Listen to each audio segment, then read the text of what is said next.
Hi, everyone, and welcome. I'm Katie Capuzzo, Director of Community at WISE, and together we're a global community dedicated to empowering the next generation of women in sales.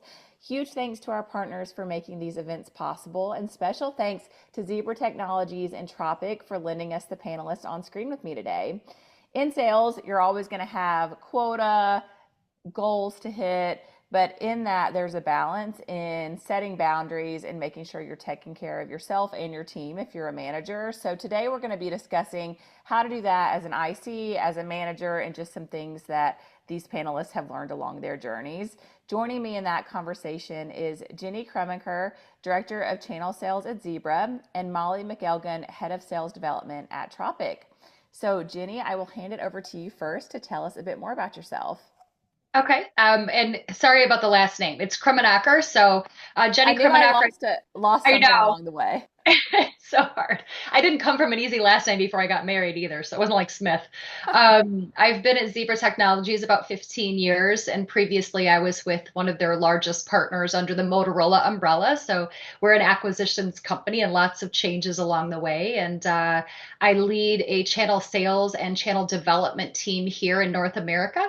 But I've got a pretty winding road past from IT to operations to high-end sales teams to new sales teams. So I really appreciate the opportunity to be here with you and Molly.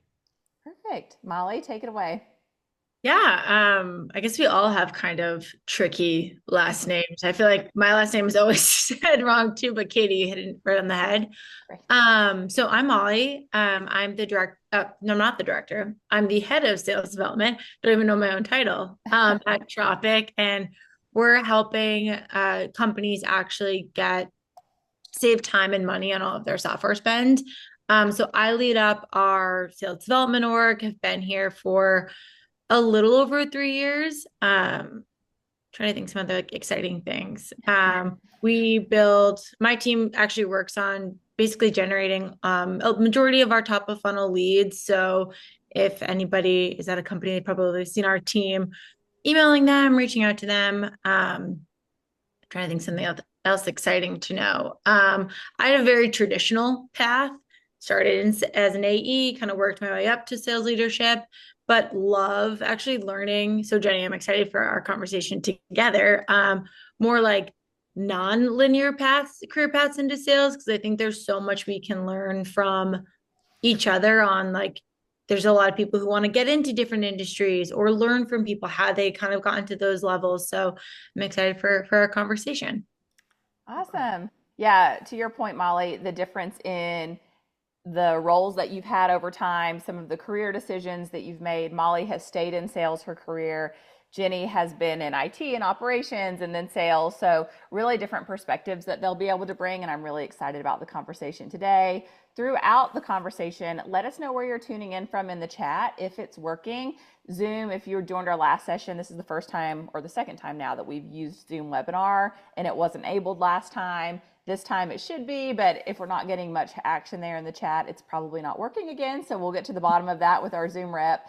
But if you do have questions, that is working. So at the bottom of your screen, there's a little Q&A box. Drop any questions throughout in there, and we'll get to that in the last 10 minutes or so during the Q&A time. So let's go ahead and jump in. This is for both of you. And Jenny, we'll start with your perspective here. Beyond hitting a number, how do you define success for yourself? It's a good question. I think it's probably twofold. I'm always asking myself, am I having fun? And then I'm always asking myself, is my cup full? Meaning, am I fulfilled in what I'm doing? And that changes along your career. Um, if I reflect on, like, I'm sure my managers, if he was listening, now we just had a management change, she would be like, hitting your goals is the number one, right? But that's not actually how Zebra believes in things. I mean, obviously, we're a publicly traded company, we're a global manufacturer. So there's a lot of that, but we have an incredible culture. That am I having fun is part of our culture, but it's part of just who I am as well. I have on my LinkedIn profile that humor is my superpower. I love Um, that. and I really truly believe if we're not having fun, then go find something that you have fun. The is my cup full? this is outside of sales and making your number. This is, what is your culture like and how are you contributing to culture? And we have a volunteer paid days off and we have mentorship programs and we have all these things in our community with our Zebra Cares programs. That stuff just makes me love my job even more and it makes it more fulfilling. So for me, it's really like the success is it's kind of, if you think about it like a circle, right? It's like, am I hitting all of the things on that make me feel like when I leave, I work in a she shed, I work in a shed. When I leave the shed and go into the house every day, or I come home from a business trip, how do I feel? And it's, for me, it's truly never really about the money and did I make the number. Yeah, it's a good perspective. I am also working on my she shed. It's not done and probably won't be for a long time, but good to know it's working for you. Molly, what's your take on this? I feel left out. I don't have a shed. Um, Don't feel left out. You're in New York. but yeah, I wish I had a shed. Damn, that'd be really cool. But no, I work from my living room. But I think for me, success has changed a lot over my time. I used to think about it as, okay, like how much do I have on my plate? Because if I have a lot on my plate, that means I'm really important, which must, like, me being important relates to me being successful. And I think as, especially over the last like 4 years or so, like my plate being extremely full with work related stuff actually doesn't equal success for me. It leads to more like burnout and lack of boundaries and an interesting like thought on self-worth. And so for me, I've like really tried to think, okay, like success outside of the number. Um, it's more about like impact and contribution. Am leading an SDR team or just leading a team in general, or just like I think being a good coworker or peer or friend, like am I making an impact on those around me? I think leading an SDR org, you're getting people who are coming in at very different points in their careers. This could be their first job. This could be their first job in tech. They could have done a big industry shift. Like I, to me, it is so empowering and really like makes me so happy knowing that any person who comes under my sphere or umbrella in the short time that you get to work with me, because no one's an SDR forever, did I make an impact? Did my efforts actually like help the people around me? And also like, what does that mean for the company? Am the hours I'm listening to calls or thinking of different strategies, is it actually contributing to the success of Tropic or to our sales org? And so to me, like that's how I'm starting to think about success more, is less about the plate, like how much do I have and am I important? And more towards like, is the work I'm doing contributing to the greater good, whether that be like making somebody laugh during the day, because that can be a contribution that they needed, or driving like top of funnel revenue, and having that shift more towards less from volume and more towards impact. That's how I've been trying to redefine success for myself. Yeah, Molly, I get what you said so many important things there. And I think there's also, we have to remember in our career, there's progression. And progression doesn't have to be linear. It doesn't have to look like a bell curve, right? And that progression is in thinking, it's in job scope, it's in give back. So you made so many important like our plate is full, I'm successful. Your mentality is gone from I'm successful because others that work for me are now successful. That's really Yeah. important. Mm-hmm. Yeah, those are all great tips. And even Molly, probably a big sign of that impact is when they're promoted off of your team and they My become account favorite thing. executives and elsewhere. So that's great too. We had an event a couple of months ago now in New York at a company, and Molly was like, "Oh, someone that's going to be there was on my team before." And so just to see that shift happen is really cool too. Awesome. Jenny, you've navigated imposter syndrome throughout your career, which began in IT and operations, like I mentioned before, and then eventually transitioned to sales. Tell us more about that journey that started in college after losing your scholarship. Yeah, so I'm a few years older than you both. And so back when I went off to university on a softball scholarship, um, when you get injured at that time, you don't get to keep going to school for the the price you were, the scholarship price you were. And so I ended up getting injured, career ending. And so I had to kind of make different decisions and I had to leave university to go into the workforce. And so during this, my dad always said to my brother and I, can't is a cuss word. And so we had it printed on our ball sleeves. They were on our hockey jerseys. Like every sport we played, he would always say can't is a cuss word. And he was the coach for every sport too. And so in my head growing up from the time that, I could remember, can't is a cuss word, meaning you can do anything you put your mind to. So I went off into the workforce, this mentality of like grit and determination, and can't is a cuss word is where I lived. But as I grew in my career, as I gained more teams, as I gained more pay and more title and all the things, nobody knew I didn't have a degree. And so in my head, I'm always like, I don't have a degree. I don't have a degree. And it ate at me for so long. And I'm lucky. I'm really lucky. I've had amazing people here at Zebra. I have amazing people at my other company. And I've really been to like kind of in my career, two companies for a long time for the most part. And so people believed in me because I showed up, I did the work, I above and beyond all the time. I was organized, maybe a little to the OCD side, but I always felt I shouldn't have a seat at the table because I didn't have this piece of paper. And so during COVID, I thought, you know what? I'm not traveling now for business. I should probably just knock this out. So I did 3 years of university in 14 months. I just foot to the grindstone type of thing. And the big bombshell at the end was it didn't really matter, right? It mattered. Don't get me that wrong there. Like there wasn't this like moment where I stepped into myself and I was like, I got a piece of paper now. There really wasn't that moment. It was just like something I accomplished on the side quietly. And then I started to tell my story with people. And I think the imposter syndrome for women in particular that sit in rooms with lots of other people that are really smart and they've got all these degrees and they've got all this great experience. I have to keep reminding myself to this day, you also have that experience.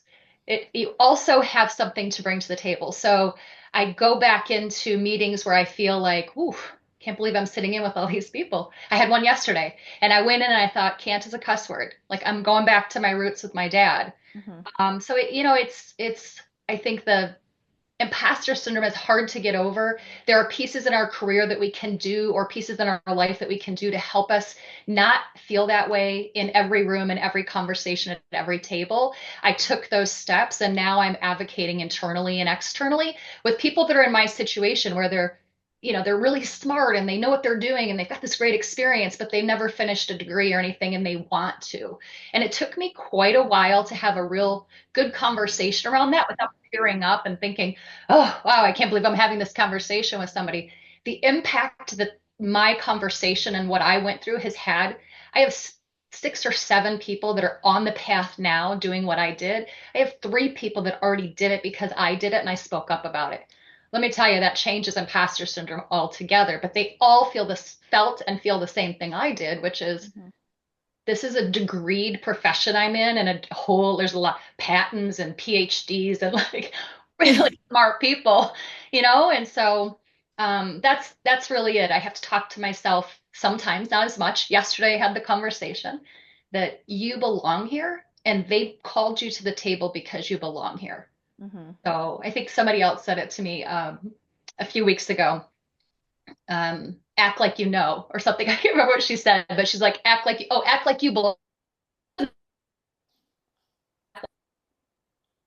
I think Jenny froze for a minute. No. But what she was saying is act like you belong. I know that's where it was going. Oh, Jenny, you're back. Okay, I'm just gonna make sure. There we go. Perfect. That's such a good reminder because whether it's the piece of paper or something else that we feel like if I have this thing or if I get to this milestone, then I'll feel like I've got it all figured out. And then I automatically just won't have the imposter syndrome and I'll have confidence in myself. And it's proof in your experience that it doesn't just go away like that immediately, that you do have to talk to yourself and sometimes coach yourself into it, have people in your orbit who are speaking good things to you and you're giving it back as well. So that's a really great reminder. Molly. Oh, sorry, just one quick comment, Jenny, Yeah. because I think what's interesting about imposter syndrome, I feel like we all go through it, is when you're in it or you're having a moment where you're in it, you feel like you're the only one. And what was interesting about your story is by you talking about it and like having conversations with people, creating like allies and mentors and people that like believed in you and kind of expanding that circle, that it seems like, I don't want to put words in your mouth, but the by talking about it and not making and knowing other people have it, then you're not the only one. So you're not alone. So you're Right. kind of a group of Yeah. people. You can do it all together, which Yeah, is really you're right. Yeah, you're right. And I'm sorry, I was texting my husband, get off all internet right now. Love that. But yeah, you're Yeah. so right, Molly, in that what Jenny was saying. When you express it to other people, you realize, oh, you're not the only one, and they realize the same thing. yeah. So it's really affecting the environment around you, which is great. Yeah. Molly, your sales career began at Yelp, which is extremely high volume. In that role, your manager had doubts about your sales ability. So tell us more about that situation and then how you navigated future career pathing from there. Yeah. Also kind of a little imposter syndrome, in a sense. But I think like for me, I've had this like blind optimism about my abilities for a while. Like I thought I was the best lacrosse player in the entire world. And I was not. Like I walked onto my college team, I got cut my junior year. Um, Recently we were joking about it because all my siblings played lacrosse in college as well. And we were like, my family was like, oh yeah, no, you just work really hard. You just like outwork everybody. And I was like, so you're saying I wasn't that good? But where I think that kind of like blind optimism or just like belief in myself plays in is like when somebody outwardly is like doubting me or I feel like there's any sort of doubt, I'm going to like try to do everything to prove them wrong. I'm a little stubborn in that way. And I think how it's helped me navigate my career is like, well, first off, I think it's worth saying there's no one size fits all answer to this. Like, it really depends on where, like, it depended on where I was in my journey. Like, at that time, that was my first job out of college. I was still really new in my career. I had so much to learn, and I still do. And so when I was trying to figure out, like, okay, well, this person doesn't believe in me. Um, what am I going to do about that? I was like questioning, okay, am I actually good at this? Like, what am I good at? Is it the environment? Is it the type of sale? Like, what is it? And I took a second to understand, like, all right, what am I just like naturally good at? What do I enjoy the most about work? And like, where could I grow and get stronger? And then from there, I kind of that reflection helped me realize, like, I want to be like what type of company I want, what type of leader that I want to work under, what type of like career path do I want to have. And then for me, that led me to realize, okay, like I'm naturally good at talking to people. I feel like I'm naturally curious. I really enjoy winning, hitting a number, asking a lot of questions, and being part of like a really fun team. Where could I grow? I was a little nervous about asking for the business, which in a sales role doesn't really pan out very well. You need to ask for what you want. I could have done better with learning like how to be a little bit more consultative and curious. And so for me, that made me realize, okay, like I need to take a step back out of a closing role and move into something that's more focused on fundamentals. Because if I can like really sharpen those fundamental skills, then I can get back to where I want to go.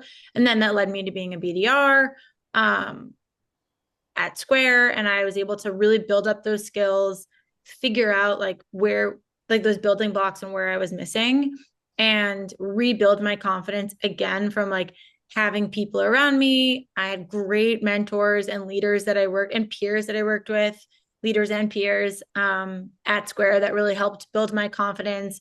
I started learning from top reps and started to think bigger. And then that led me to figure out, okay, like I feel like I really like leadership. I love coaching my peers. And I was an AE. I loved working with my BDRs.